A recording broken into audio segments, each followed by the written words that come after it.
Cəmiyyət kimdən istəməlidir? Onu yanlış bilir. Uşaq pulu məndən niyə istənilməlidir? Xalq adətən məmurdan çox həmişə söz adamına, fikir adamına, şairə, yazıçıya daha çox güvənir. Məsəl üçün, sizin tamaşaçınız düşünür ki, Səidə Bəkir qızı davamlı şəkildə desək ki, hökumət uşaq pulu versin, bu iş olar. Bəziləri elə yazırlar, bəli. Yəni mən o insanları qınamıram. O insanların əli çatmırdı. Əmək və Əhalinin Sosial Müdafiəsi Nazirliyinin hansısa bir idarə rəisinə, ya da nazirin özünə, nazir müavininin özünə onlayn da olsa belə əlaqə yarada bilmir. Amma siz hər gün efirdəsiniz axı.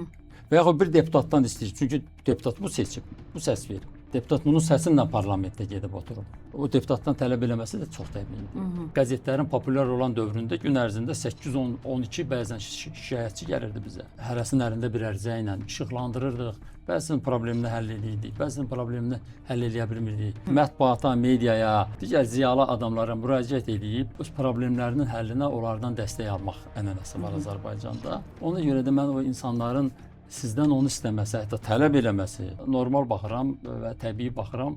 Bundan gözəl nə ola bilər ki? Xalq bizdən nəyisə istəyir, nəyisə umur, nəyisə tələb edir.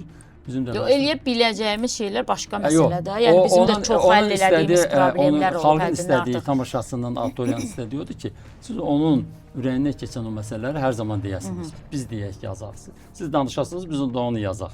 İnanıram ki, bu məsələlər zaman keçdikcə yoluna düşəcək. Xalq, insan, vətəndaş, problemi olan vətəndaş biləcək ki, bunu Səidə Bəkir qızından ya da Azərdən tələb eləməməliyəm. Adiyyəti üzrə idarəyə gedib mən bunu tələb eləməliyəm. Hökumət ona doğru gedir və getməlidir. Problemi olan vətəndaş efirə yazıb deməməlidir ki, mən bunu səndən istəyirəm. Bizim də işimiz odur ki, biz problemləri göstərək, işıqlandıraq, haqqı tapdanan vətəndaşın məsələsini ictimailəşdirək, ona diqqət cəlb edək. Sosial şəbəkələrdə belə hansısa bir rayonda baş verən bir qanunsuzluq, hansısa bir məmur özbaşınalığıyla bağlı bir video olub ictimailəşib və o məsələ həllini tapıb.